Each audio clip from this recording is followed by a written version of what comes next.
Hello, everyone. Welcome to the fourth day of our virtual summer school. The virtual summer school is a partnership between SRPLN, which is the Southern Region Program Leaders Network, and NAEPSDP. I know that's a lot, alphabet soup, National Association of Extension Program and Staff Development Professionals. You know, in Extension, we love our acronyms, and there we go.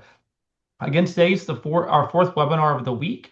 The virtual summer school consists of one webinar every day for 5 straight days. And today we have two special guests, Dr. Paul Hill and Jim Ladlee here to serve as panelists for AI and extension.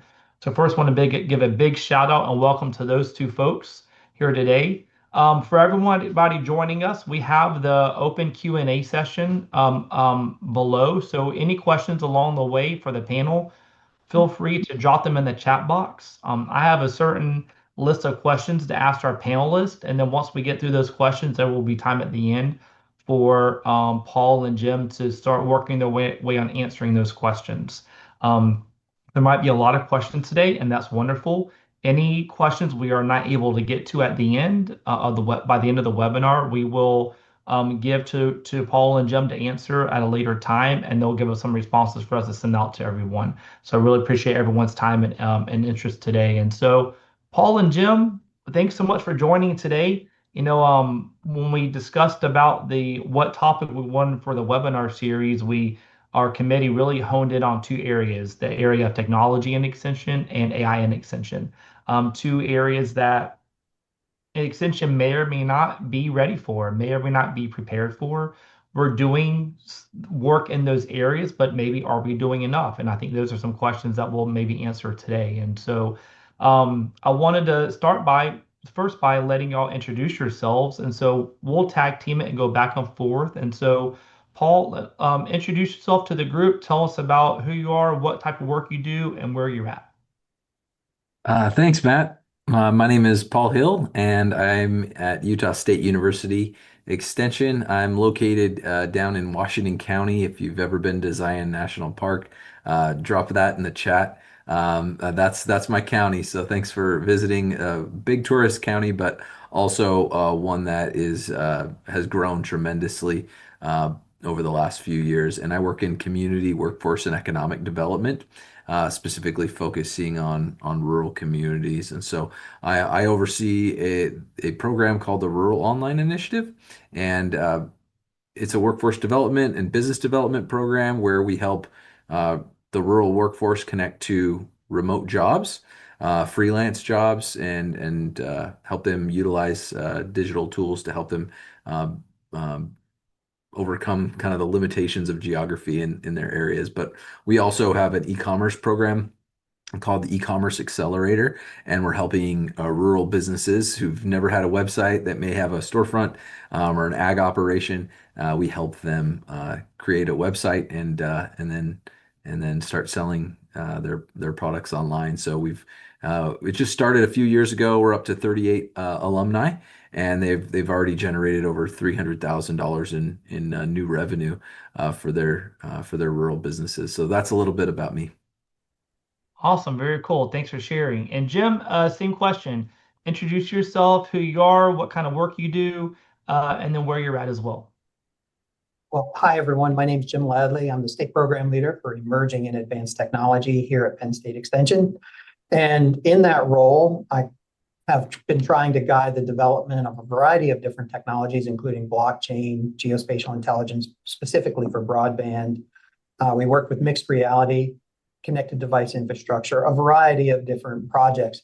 But over the last couple of years, artificial intelligence has really sucked all the oxygen out of the emerging tech space and focused everything on artificial intelligence. So I would say 95% of what I do now is focused on artificial intelligence. We've got a variety of different projects going on at all times, which we'll talk about a little bit later. But thrilled to be here. Looking forward to everybody's questions, and hopefully we have a great conversation. Awesome, thanks. Yeah, so Jim, I'm gonna go straight to you for the real first question on the list is, what type of AI work are you currently involved with? You said, you talked about, the emerging tech has been pushed aside and everything, but much has been focused on the AI work and the work that you're doing. So what type of AI work are you kind of currently working on at Penn State, and possibly abroad? Yeah, so I fall on the extension side of the house. So most of my work with artificial intelligence has been on the engagement side and helping our own organization find a pathway to use artificial intelligence wisely and ethically. And so a few of the projects that I've been engaged in are co-leading an effort to develop our artificial intelligence guidelines for extension professionals and faculty. So we have a rather intense set of guidelines, and that's what they are because they're always evolving. We're updating them kind of pretty much constantly because the technology is changing so fast. We also have a extension-wide initiative where we're working on how do we integrate AI into our website and our systems, but that's all being beta tested with a product we call Plant Village AI. I've worked with Nittany AI Advanced and Nittany AI Challenge, which is your student groups where we bring students together from across the university to solve problems using artificial intelligence. And then we also have an advanced portion of that through Nittany AI, where businesses and organizations will provide a small amount of funding and will target a specific project. So, for example, a couple of those have been monitoring deer damage in fields. How can we use AI to better understand deer damage and crop damage here in Pennsylvania, as an example of that? And then we're doing a lot of webinar series on artificial intelligence, both internally and externally right now. We have what we call Harvesting Innovation, which almost exclusively focuses on artificial intelligence that's public facing. Pretty much we're running at least one every month, but I would say it's more like every 3 weeks at this point in time. Internal to Extension, we started a series called AI in Action that we're running every 2 to 3 weeks. And it's basically to introduce people to different capabilities of AI, the things that work, the things that don't. And when I'm talking about artificial intelligence for Extension, I'm generally talking about larger language models or generative AI, things like Copilot, Gemini, Perplexity, those kinds of things. And then AI needs assessment, of course. And then we are forming a AI and emerging tech interest group here at Penn State to kind of bring it all together because it's changing so fast. You need a lot of people kind of engaged in this conversation to stay on top of it. So those are a few of the projects that we're kind of involved with right now. Yeah, you say a few, it seems like so much right there, which is pretty cool.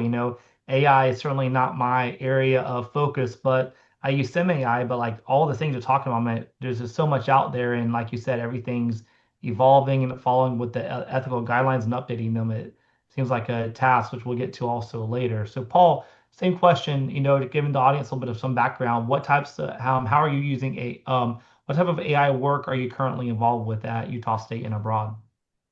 Really, since I work in rural workforce economic development, I'm teaching county commissioners about how to use AI. Um, when I first early or late 2022, I remember sitting in a meeting and was talking about, oh man, ChatGPT, 3.0 came out and they were like, what? And I'm like, so I demoed like how to, I had it write poems about them. I uploaded their bios and then trained it to prompted it to write a poem about them and it was just, fun things, but it helped them realize some of the possibilities. So I teach job seekers mostly as part of our remote work professional course. And so, and really, it's how to use AI for your resume, for your cover letter. And if anyone's been on a search committee, you've seen the cover letters. And they used AI because they all start the same and they're kind of cringy.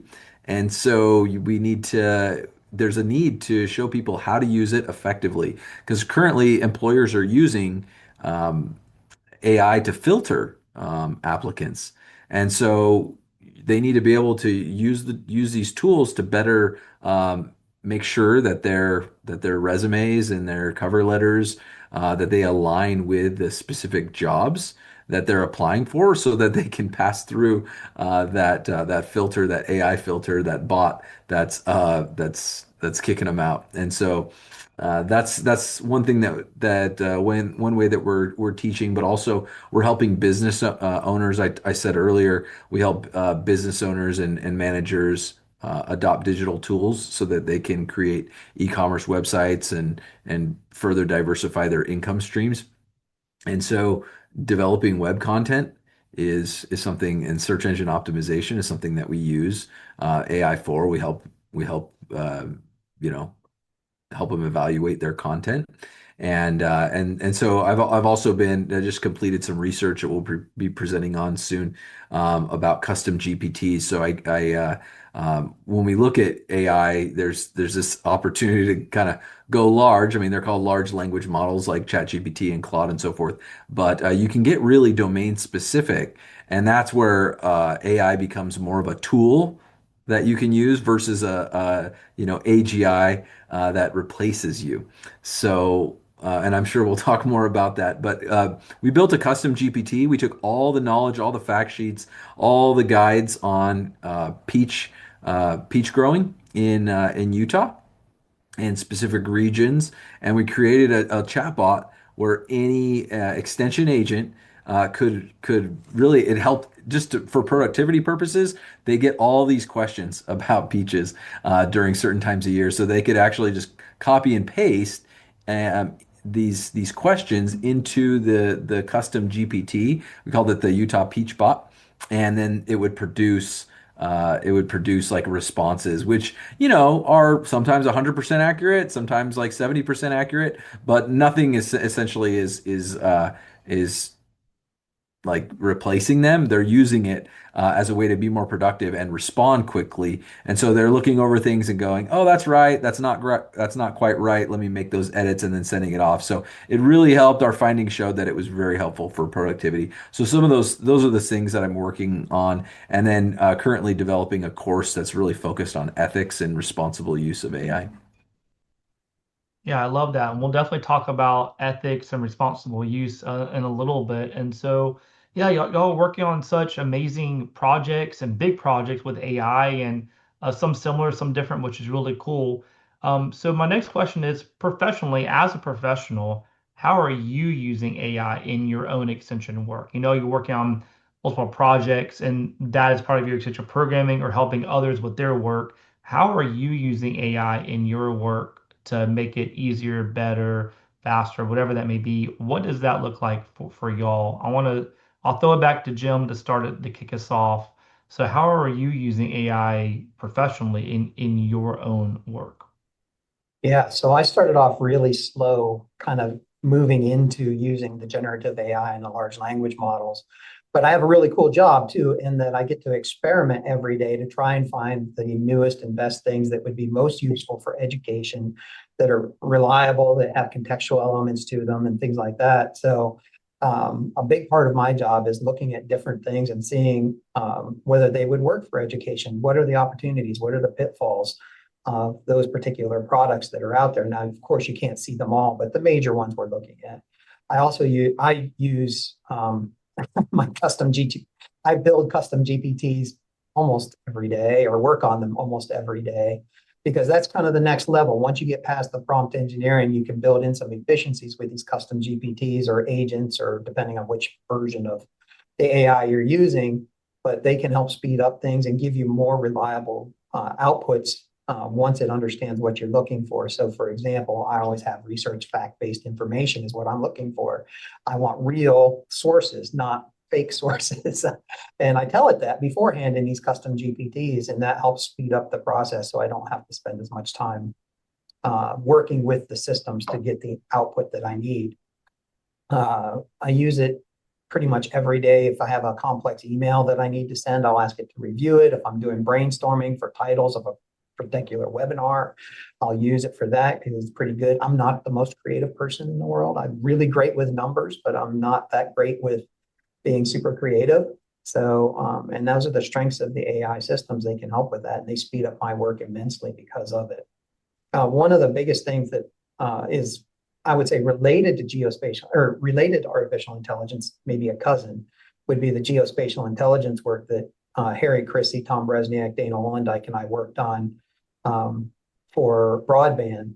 And just a couple of quick things there, why it might be important to think about AI and some of these intelligence platforms is just with the geospatial intelligence stuff. And just in the state of Pennsylvania, we can prove that we brought $184 million additional funding to the Commonwealth of Pennsylvania for broadband deployment because of the work of extension and geospatial intelligence. We're also able to, because of that work, able to work with the FCC, and we are able to tell the FCC that precision ag is a solvable problem in the United States because connectivity is doable in the United States with high-speed fiber optic cable.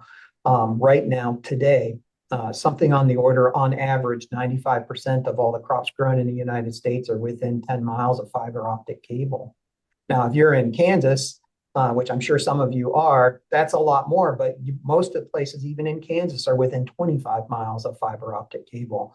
99% of the crops grown in the United States are within 25 miles of fiber optic cable. So it's a very cost-effective and solution-oriented thing that we can do. So those are some of the ways we've used it in our extension work recently. Yeah, very cool. I mean, I'm definitely feeling some similar vibes here about I'm not a creative person, so even coming up with a title for like a journal article or for a program, AI has been very helpful for me in that for sure. And so, Paul, same question. How are you yourself using AI in some of your own extension work? One thing, one study I saw, it said that it kind of showed that what AI can do for people like the workforce. And so like for entry level like interns, it can actually be detrimental because it kind of short circuits their learning. And maybe even they feel like they're learning when they're not. And so that's one thing we need to be cautious of as someone with, you know, like finished grad school before AI. Like we wrote those dissertations ourselves, and so for experts, it can be a great tool of productivity, but also I use it as a coworker. I think about it as a sometimes a tutor and really as a collaborator. So I built now like if I'm writing a grant, which I spend a lot of time doing, I build a custom GPT assistant for that grant because I need to make sure the content that I write is consistent with that RFP. And so I build an assistant that knows that grant, that RFP like perfectly. And I make sure that the things that I write, that it reviews it so that it's consistent with it. And I'm, making sure that it aligns. And I don't know about you all, but budget narratives are like, they're not fun. And it's just boring. It's arduous. It's terrible. And so my AI assistant that doesn't mind writing budget narratives, and I go through it to make sure that it's consistent and right, and it gets you like 80% of the way there, and you finish the rest. But yeah, grant proposals, any task automation that I just can't stand, I use it. There's reporting for grants and things. Year-end reports and all that. I use it to help me. I upload, here's all the work I've done this year, write a narrative about it. And it's like, it does a good job. I'm like, I'm gonna edit that and make sure that it's more accurate. It forgets things and it misses things, but for the most part, sometimes it brings up things that I didn't, really know about. So task automation. One thing that I found was really helpful was after I've analyzed data, I've interpreted it, and I just want to make sure that I haven't missed something.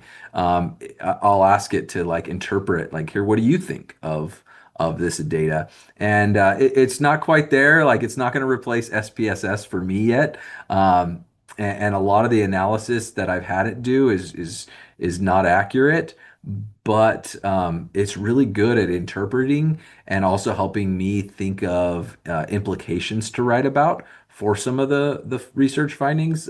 So again, it's a great coworker, and there's been studies that show that productivity studies. There's one at Procter and Gamble that showed it's when with one person, a solo worker is working with AI.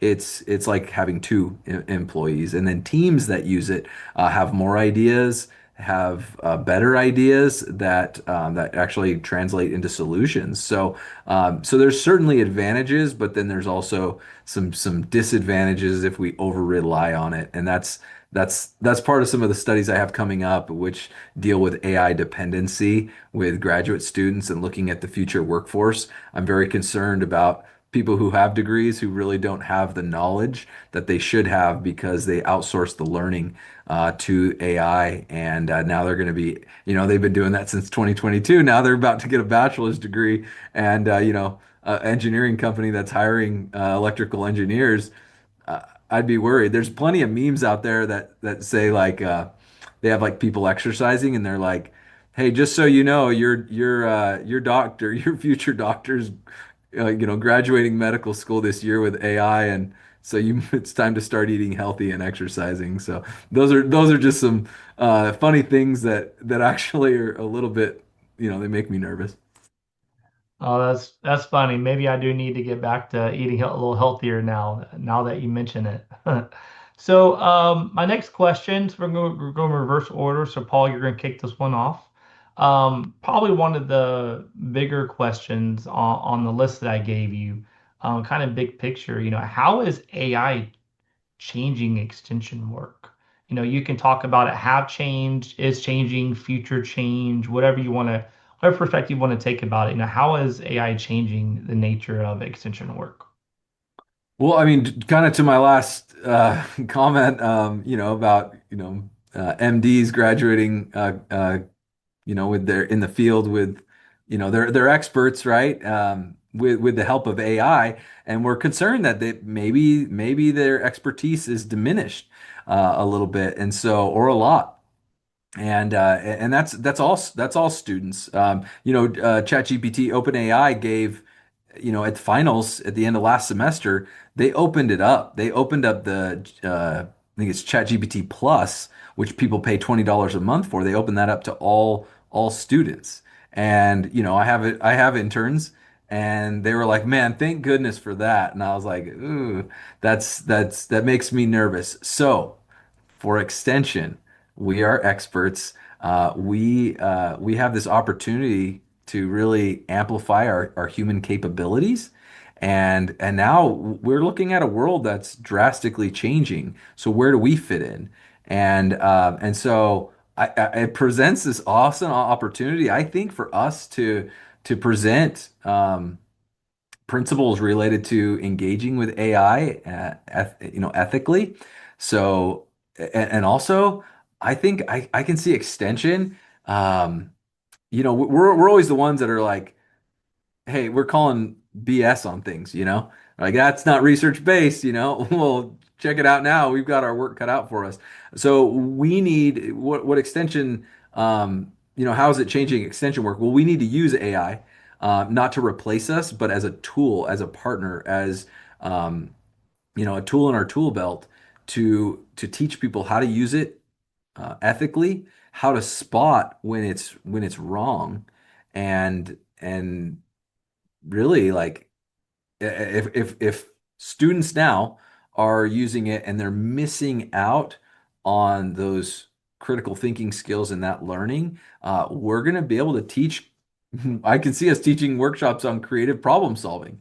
And, because you can't outsource everything to AI. So far, it's not going to rock my kid to sleep, and it's not going to mow my lawn yet, and it's not going to wire a house, but we can use it to make sure that these things are done appropriately, and that they're research based. So anyway, I'll keep thinking on that, but yeah, make sure you dust off that ethics textbook and get ready to start teaching some of that. Yeah, such good points. And Jim, what do you want to add to that? How is AI changing extension work? So I'm number one, Paul is doing a phenomenal job. So he's got some great work going on there. The couple of things that I would add, number one is I think it's making, or well, let me start with this one. I think we need to remember it's augmented intelligence versus artificial intelligence, right? You are still a critical part of this puzzle. People are talking about artificial intelligence like it's already super intelligent. It's very good, but it has some very big weaknesses, especially in the large language model category in the generative AI space. And those things are ethical and contextual. So you, as an extension professional, have knowledge and wisdom that the artificial intelligence systems today do not have. We are what they call narrow or weak AI. There's differing conversations going on of which about when we will get to general AI, which is kind of equivalent to human intelligence. Now there's some marketing things out there that say we already are there, but I don't think that that's truly the case. And if you just recently read the Apple study on artificial intelligence, basically it can't solve new problems. It's very good at pattern recognition, but it's not solving new problems. So it's taking a lot of data, recognizing the patterns and spitting information out, which means that the augmented intelligence, the context and the ethical values that you bring to the conversation, the number of, maybe you visit 50 farms, maybe you have 50 different stakeholders that you work with on a regular basis, you have knowledge that the artificial intelligence doesn't have. So you have a critical role in this conversation. That being said, I do think it can help make us more efficient, make us faster, be that additional partner, that collaborator that Paul was referring to. I do think that that's really part of the bigger conversation. And as Paul was alluding to, I think we have a role to continue our extension work and point out when information is bad, or that, if you ask certain platforms and it gives you an answer, and you say, no, I don't think that answer is right, it's going to agree with you. And the most radical one I've ever seen is somebody asked it what 2 + 2 is, and it said 4. And the person said, I don't think that's right. And the AI said, oh, you're right, that's not right. 2 + 2 = 4. And it gave the exact same answer. So, but it still agreed that it was wrong. So I think there's just a lot of fact checking needed. Stick within our domains, make sure you bring your domain expertise. As Paul was alluding to, when you need to learn something, you do need to be an expert. So I do think that we're looking towards more professionalization of what we're doing, but I think it's going to be our work is going to be different, but I still think there's a huge value in augmented and that tool versus it's not a magic wand, is what I always tell everybody. It's a tool, not a magic wand. The magic wands are so much fun, right? So it my might next feel question, like a magic wand, but not quite yet. So, I wish I had one. That would help me out all the time for sure. So my next question, Jen, go kick us off, and then Paul will follow. About AI guidance and processes and policies. So what types of AI guidance is there to kind of help exchange professionals with some of these things? We talked a lot about ethics and responsible decision making when using AI. What types of guidance is available to help folks go down that right path? yeah, so we were just getting just a ton of questions about this. And fortunately, we were able to form just a small group and develop some AI guidelines. Now, our AI guidelines are much more practical and in-depth maybe than even our university guidelines, which are very general and 30,000 feet. We kind of dove into the weeds a little bit because our people needed to know the answers to questions. Like, for example, in Pennsylvania, if you're going to record in Pennsylvania, it's a two-party state, meaning that you have to tell both parties that they're being recorded. And we started seeing AI show up on our webinars, not being announced and recording our webinars. So what do we do about that? And is that important? Do we want people to be able to share our information? Do we want the AI, another AI that's not ours, recording the conversations? Those kinds of things. So we started down this road and we developed what I think are fairly comprehensive guidelines. They're not perfect, but they're guidelines, not rules, because the thing changes so fast. And so, our guidelines, the purpose was to guide the safe and effective ethical use of large language models like Copilot and ChatGPT. They wanted to recognize the strengths of those and show them some of the challenges because they don't do everything great. And what we're really trying to do with the guidelines is try to mitigate the risk, help people understand artificial intelligence so we don't put out bad information. Our whole reputation is built on trust and fact-based and research, providing the best available information that we can. And if we violate that trust, I worry that what our long-term credibility would be is if that happens. And we've seen that violation of trust, not on the extension side, but in several recent releases of major papers. Even the reading list for the National Reading List came back and had several false books in it. So, because an AI was used to help develop that.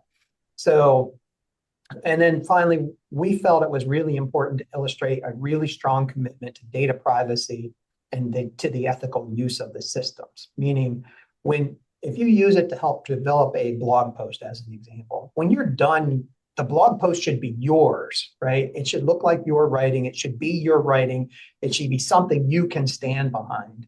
If it's got a bunch of M dashes and the word delve in there 14 times and all of that. It's not yours. And then finally, the guidelines were developed because we wanted.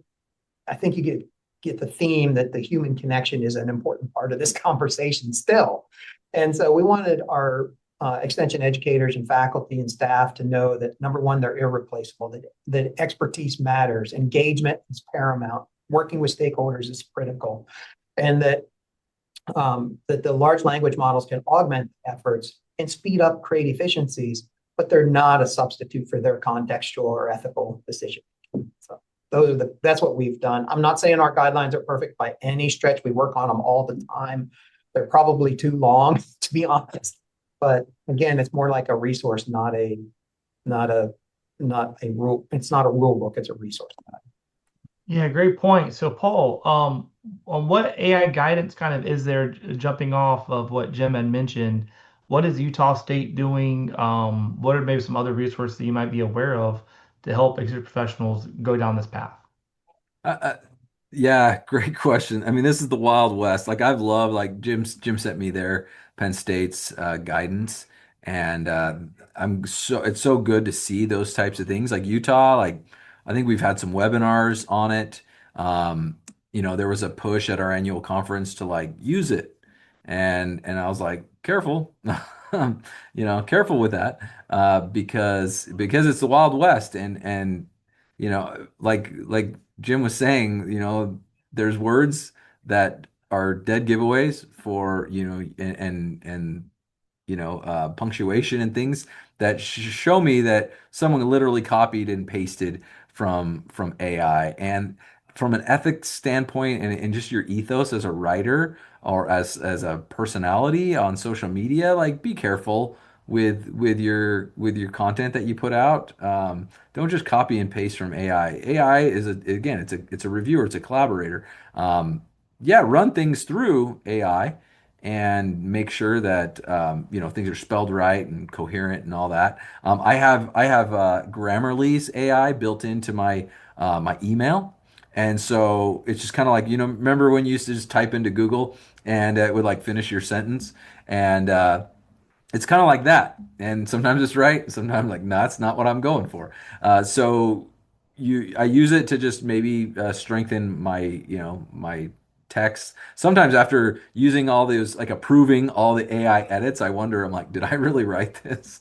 So that's something to consider and all that. So don't not a lot of guidance out of my like administration. But one thing I love seeing, I think Maryland, they're doing a few webinars on avoiding scams. I've written some journal articles on prompt engineering, working on one right now about text to speech and how to use some audio files and like summarizing text and like recreating that like journal article as a podcast episode. So there's like pretty neat tools. And really, yeah, I've been focused on teaching ethics and responsible use and utilizing other AI experts to teach the community. So I did a study where right when ChatGPT came out, partnered with a CEO of a tech company, went to our technical college that has a large auditorium and set up like I think it was about 6 weeks of weekly training in AI. And this was a super user of AI with a very decent budget that he was using AI to analyze, like it was literally running on his computer 24/7, learning about him and everything he did online. And because he was interested in how it was going to, how his company was going to adopt it. So it was a lot of experimentation. And so I facilitated that. I'll post the link in on the study in the chat, but what we found was that a lot of people just aren't really ready for AI, and having these community partnerships where we all learn together, do user groups, and work together. We can learn a lot, but it's so important to consider the ethical implications of AI. I mean, it's as good as the information you put into it. And the more it learns, it can get very biased, and it's something to be aware of, and making sure that these outputs and the things that people copy and paste or start as a draft that they align with your values, and that they're true. Yeah, great points. And my next question, we'll start off with Paul, is about the benefits of AI. And one of the things that I think both of y'all have mentioned already is the ability for AI to be a collaborator, a partner, possible colleague or team member, which I think is a really cool and really nice visual way to and collaborative way to kind of look and feel and think about AI. And so which I think is really powerful just to have that visual and image in my mind worked really well. What are some other benefits of AI that maybe folks maybe aren't aware of, maybe don't really think about to get folks to move the needle to be more willing and want to engage more with AI related tools. Um, So first, it's going to automate those mundane tasks.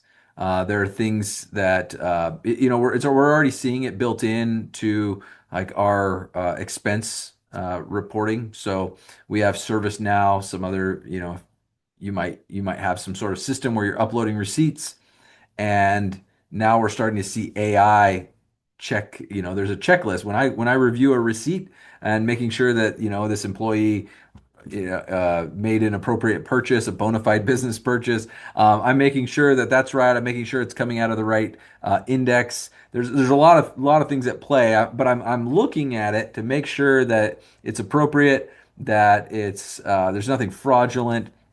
So, things aren't missing. We have the proper documentation. Sometimes the wrong receipt gets uploaded to, a different expense, and you're like, that's not what it was. Well, AI is starting to take care of that for me. It's like so then if it's wrong, I send it back, I reject it and say, there's an issue here. Well, AI is doing that.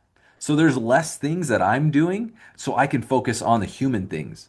And so when one of the great things AI is doing is summarizing meetings.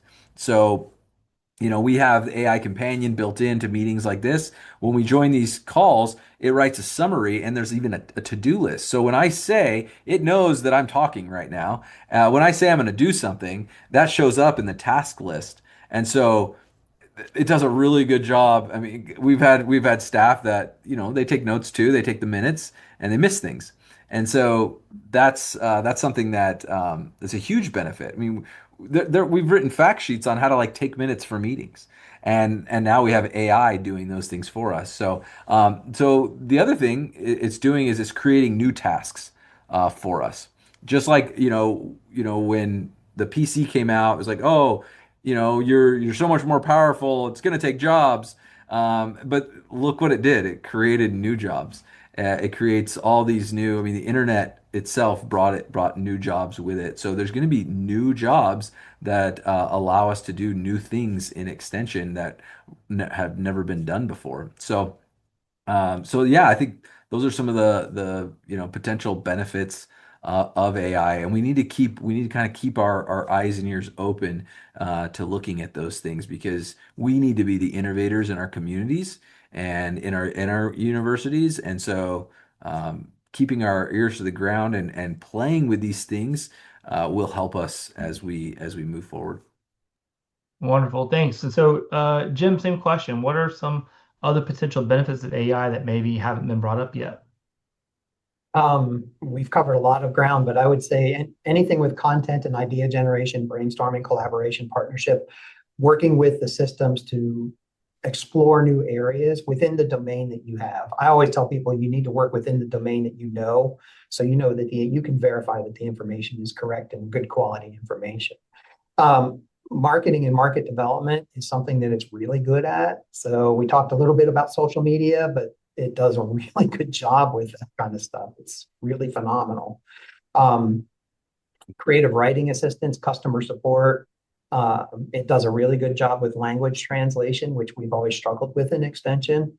And I think that's an exciting opportunity that I see on the horizon. Paul mentioned it does a great job with summarization. And if you want to drop it, not only does it summarize really well, but if you want to take a fact sheet that you've already developed and you want to turn it into a blog post, a newspaper column, a podcast, you can build these custom GPTs, like Paul was saying, to save you time in doing that, where you become an editor of the product that you want to put out there. And it just saves immense amount of time. Paul had mentioned also about grant writing and using it for certain sections of grants or idea generation, or making sure that to review a grant, to make sure that you're checking all the boxes that you've done. I've taught grant writing before, and that's always where people fall down, right? Is like we fail to follow the directions and the priorities of the grant, and then we get rejected. Well, the AI systems and these custom GPTs can help you with that and save you just a ton of time and making sure you're aligned. You have keywords in there that need to be in there, and going through those types of systems. But I will go back. I think I'm stuck on this, and it's not my term. I should give credit. I was at a IoT for Ag conference at the University of Florida, and the former president of NVIDIA was there, and he used the term augmented intelligence, not artificial intelligence. And so that's where I stole that term from. And I believe that that's where we're at today.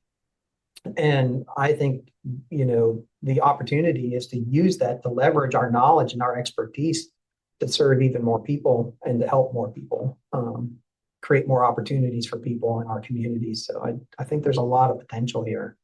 Our work will look different, but I agree with Paul. I don't think it's going anywhere. I think it's just going to look different. Yeah, I think that's such a massive misconception is like, AI is like it's not the current phase. It's like it's here to stay and it's changing how we do and some of what we do and how we do it. And getting up and getting on that bandwagon to start using it. Because if you don't use it, you could be left behind in certain regards in certain areas. And so we talk about the benefits of using AI, but what about the flip side? Maybe not the word danger, maybe what about pitfalls and weaknesses and things for folks to be wary of related to AI or to be cautious of. What types of guidance and tips can we give folks to whether in extension or out of extension in general, what to be cautious of related to AI and when using it. And I think Jim is up. Does it to go first this time? Sure. So we've talked about the fact that it can give you bad information. People call it hallucinations. It's not really hallucinating. It just doesn't have enough information to form a pattern that's reliable. So I'm kind of opposed to using the term hallucination, but it does give you bad information from time to time. Understanding, Paul talked about the fact when you have somebody that's new, if you need to learn the material, that's not a good thing to use AI for, right?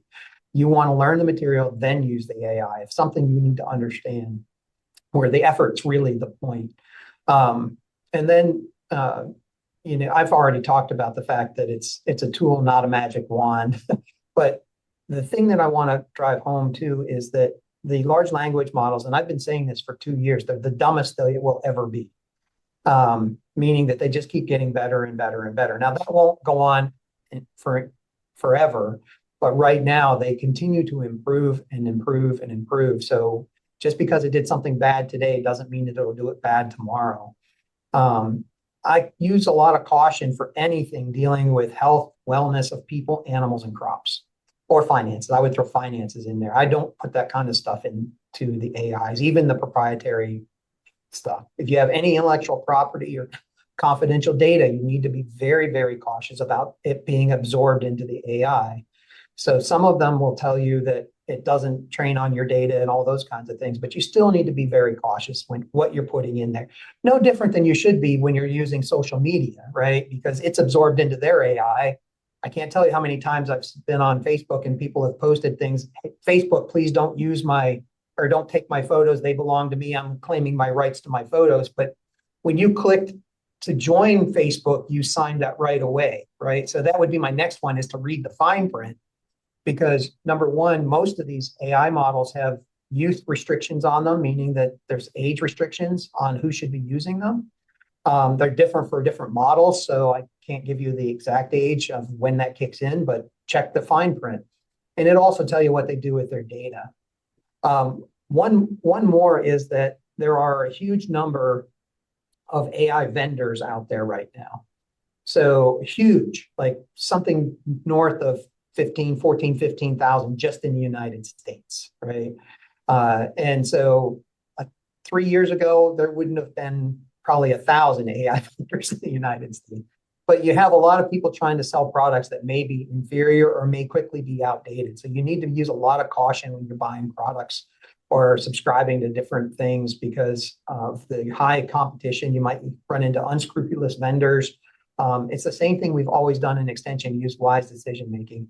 And then the last one I'll bring up, and I think this is a growing concern, and we're seeing it here in Pennsylvania a lot, and I know the East Coast a lot, and that is the energy consumption for artificial intelligence. So I know I will bet money that there are people on this call that are thinking a big weakness is the energy consumption of these. And they do consume a lot of energy. And if you need proof of that, Microsoft bought our former 3 Mile Island nuclear reactor for what, $16 billion. There's a reason that they're reactivating that reactor, right? And it's not to just be nice and have residential electricity. It's data center related. And so we're seeing that a lot. I think President Trump was in town the other day, and they were talking about $90 billion of investment in the state of Pennsylvania, mostly around energy and data centers. So it's a big issue. And we're looking from our energy team's perspective, we are looking at the energy consumption, which is somewhere, most research says somewhere between, for a text search, is somewhere north of 10%. And for an image or a video can be up to 60 or 70% more energy consumed. So I would say that's something that's a growing concern. I'm not sure how we put the genie back in the bottle and do much at this particular point in time, but I know there are a lot of people concerned about that. Thanks, Paul. What do you want to add to what Jim was saying about potential pitfalls, barriers, weaknesses of using AI? One thing I would say is there's different models for each large language model, and there's different modes and features that can improve your use of it. And so generally the ones that are free, if you ask, you're like, you get lazy and you're like, I need a reference. I know okay, I know no one here does this. But let's say you're writing something, you're like, I need a journal article to support, I need a reference to support my whatever I want to do.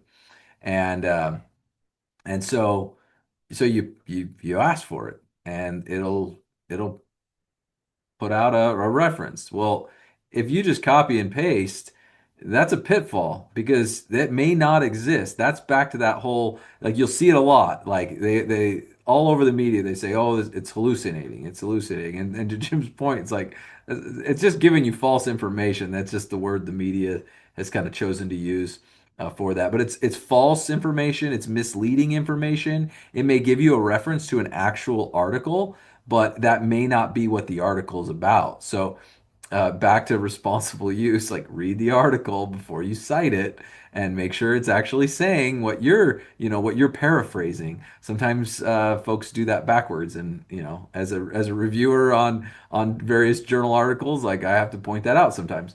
But yeah, if when it comes to learning, it's a tool. So if you outsource your thinking to AI, you're missing that opportunity to learn. And AI giving answers, it really short circuits the mental effort that creates learning. And that's a pitfall. That's a danger of using it. Even if you're like, oh, I'm going to use it as a tutor.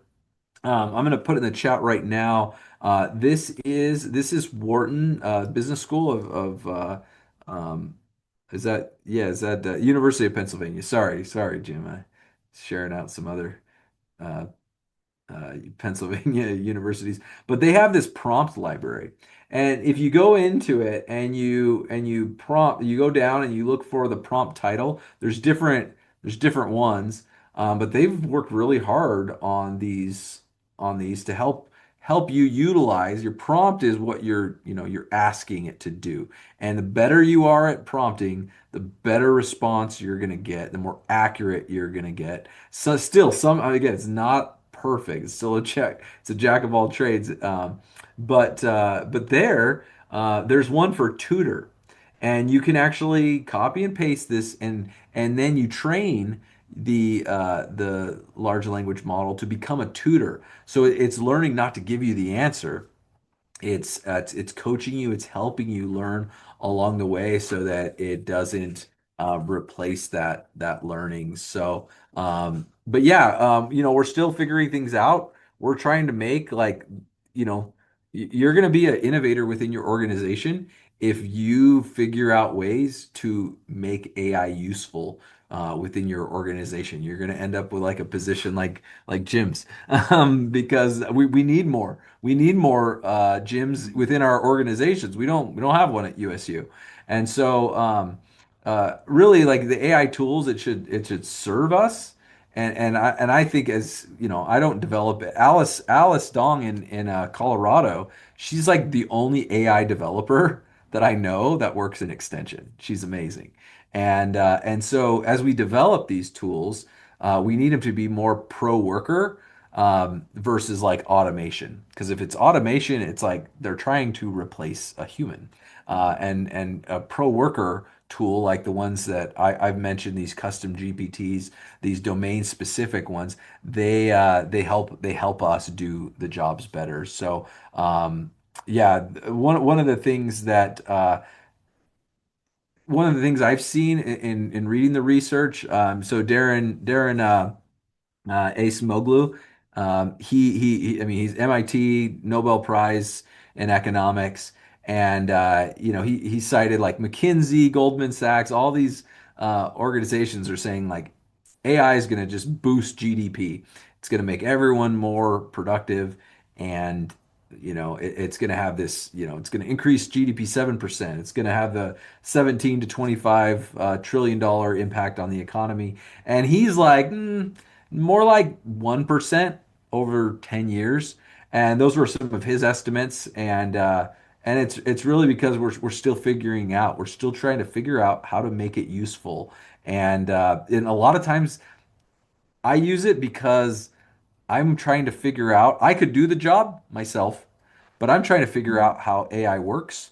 And so instead of actually just like writing the whole thing up, I'm prompting it because I'm trying to learn how AI is going to work and what it's going to produce. And then I end up, sometimes I end up and then writing it all over again. And I'm like, that wasn't productive at all. But I'm learning this tool.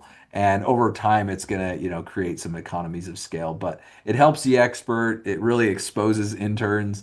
And so, it's a great collaborator. But yeah, there's one study I saw that it reduced job satisfaction for people who were outsourcing the tasks that brought them satisfaction at work. So if it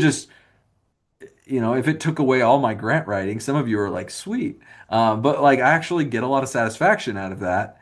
And so I don't out of the budget narrative. I feed it with the information it needs, and then it takes care of a lot of that mundane stuff. I still have to read it, but it does that really well. But like, I don't want it to take away like a lot of these things that, and so as people in a community, we don't want to see it take away the satisfaction that we get from doing things with our hands and doing things, creatively, writing and so forth. So yeah, that's those are some of the things I'm kind of concerned about or worried about, but yeah, there's certainly pitfalls, and again, we got to be careful, how we're using it, And again, it goes back to that having that foundation in ethics. Awesome, very good. So we're getting close on our time, and we have one more question, but I want to try to see if we can keep our responses kind of short so we can get some of the Q&A that's not answered yet. So real quick, so like go-to places to start. If someone wanted to begin engaging with AI, what are some things they can do to start? That might be low hanging fruit. What would you recommend? And I think we'll start with Paul and then go to Jim. Um, I say get into the various tools, the free versions. Uh, Start paying for something. So if you're using a plus version, go see what it can do. Like you should know about deep research and how to access that, and watch it do a lit review for you, and you're gonna see it's not really that right. Um, but yeah, I don't really have recommendations on courses yet, because as soon as I tell you, it's gonna like I never took a course going into this. Some people have, and they haven't. They get outdated really fast. So I'd hate to say, oh, go get this course. It's $100, and then it's like, oh, we got a new version now. So one thing I would say is, as I subscribe to, just Google some newsletters and subscribe and then put yourself in that flow of information. And then as you start reading some of these newsletters, you might find that they're not useful. So then you just, unsubscribe. And then you might find some that are useful. I get 2 daily AI newsletters, and that's like as much as that's like it's enough. I don't want to drink from a water hose because I get enough emails from administration at the university every day. But I subscribe to some newsletters that put me in the flow, and there's people that spend all day every day on this, and in the private sector, in the public sector, and there's other people involved. But yeah, I get on X, I get on LinkedIn, I follow people who are thought leaders in this space, and I really try to curate this flow of this stream of AI expertise coming at me. And there's a lot. I just delete it. It's not that useful. But other days I'm like, whoa, I could spend a couple hours learning about this. So I'm not recommending any courses, but I'd say email newsletters are very helpful, and really getting started and just playing with the with the tools yourself. Yeah, great. Jim? Would recommend just starting slow, but start. Just, use the free tools that are out there, at least initially, but remember the free tools are training on your data. So be extra cautious about the information you're putting in there, but they'd still be really great at brainstorming and doing some other things. Once you start with the free tools, you're going to learn more about how the prompts work and how to do prompt engineering and get the prompts to do the things that you want it to do. And then pretty soon you're going to learn about the settings in the background, and then you'll learn about custom GPT. So the big thing is to start and to start soon. And I would also agree with Paul. I actually don't do the email thing, but I do LinkedIn. And I follow several thought leaders on LinkedIn. I subscribe to a couple of newsletters on LinkedIn, so they pop up in my LinkedIn feed. That way I pay more attention to them than in my email, because email for me, gets just blindingly too much. And then I shut down. So those are just a couple of things. But the key thing right now is we're doing these AI in action webinars for our people. And what we're finding is, at least on the respondents so far, is that people are not using it or have not been using it a lot. There's very few people who use it daily. Most are weekly or monthly kind of users. And that tells me that people are starting to engage and they're starting to use it, but maybe try to think about how you might have a touch point with the artificial intelligence daily. And then I do want to leave one more thought, is like, we spent all our time talking about generative AI and large language models. There's so many other domains of artificial intelligence out there, like machine learning and computer vision and expert systems and IoT. And there's just so many other domains. So we're talking about the strengths and weaknesses of one domain of artificial intelligence that will impact us. But I just want to not, if you're skeptical, don't throw the baby out with the bathwater. And you'll see other domains that are going to have a pretty big impact on the future of the work that we do.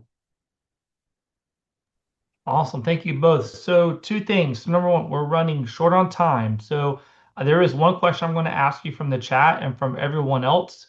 If there's some other questions, I'll give those to Paul and Jim and probably next week sometime to formulate some additional responses back. But for everyone online, Cheryl dropped in the webinar eval link in the end.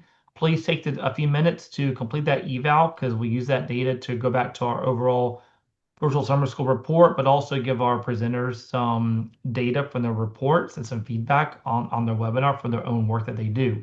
So the question I'm going to ask, it was asked by a few different folks, is do you think that that Extension's clientele are going to see AI as more of a go-to source rather than Extension as a go-to source? We only have now with that thinking, we only have 1 minute. That might be a better answer at a later time, but quickly, maybe a quick response. Do you think that is the case? And if so, how do you think Extension can stay or get back in the game? The human element of that, our work will change. The easier questions are going to be answered by AI. The more complex questions, you're still going to need to be part of that conversation. You bring regional or statewide or county-based expertise to these conversations that the AIs generally can't do yet. And who knows if they'll be able to in the foreseeable future. So you have a real value proposition. I think it is going to mean that we're going to professionalize in a lot of areas. We're going to be working on higher end problems, higher end conversations, higher end learning.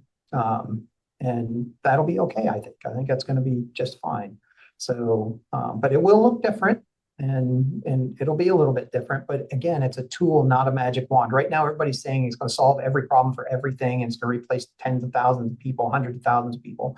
And there's not actually that much evidence to that so far. Even on the coding engineers, where they're saying, oh, they're going to replace all the coders. It can do coding, it does really good, but you still need somebody that's going to be reviewing that code to make sure it's appropriate and putting out the right information. So I think will look different, professional. Higher end issues, but the human, your context, your ethical decision making, your knowledge across stakeholders, your knowledge of the area is going to be unique, and the AI isn't ready to replace that. Yeah, Jim, your point's so accurate. Is it's the context. It provides a lot of content, but local context is so valuable, and having that expertise in how to use AI and point out where it's wrong. Because yeah, people are going to go there just like they went to Google, but they still come to the extension office. They still reach out to local experts because we can be trusted. We have high fidelity and high trust with our clients, and so I get questions all the time, and a lot of them they just come different ways. People don't walk into my office anymore; they text me and they hit me up on LinkedIn and other places. And so we need to be where the people are in person and virtually, and then also recognize that like you could ask ChatGPT right now to like write a summary about a book or analyze some national data, and then you say, well, how does this affect, insert my county, and it's gonna be like, I don't know, I don't know about Southwest Utah and your economy and the tourism and everything like that. So it doesn't dive deep. It's surface level, and we understand our communities so well. And so that's where we're going to still add value. That's why we're still relevant. And I think it's fun to break AI. And I think we should do webinars and make videos like showing how it's wrong and showing how you can be misled with it. I do that all the time and say, all right, now if you want to know more, call me because it's not going to be the end all be all of everything you need. It's going to try to be because it's like a little puppy dog that wants your approval, and it's going to say, oh yeah, that's good. Yeah, oh yeah, you're right. 2 + 2 is, four or not or whatever. It's going to tell you what you want to hear. And as it learns more about you, it's going to learn about some biases and it's going to tell you the wrong things. So those are things as we get better at it, we need to teach people and show people how it's wrong, when it's wrong, how to avoid pitfalls using it because it's baked into so many things. And so that's kind of what I have to say on it. So remember, context is key here. Awesome. Well, thank y'all so much, Paul and Jim. Thanks for your responses. Thanks for your effort and engagement today in preparation. For everybody jumping online, make sure to complete that eval for us, and the videos will be posted online. Thank y'all so much.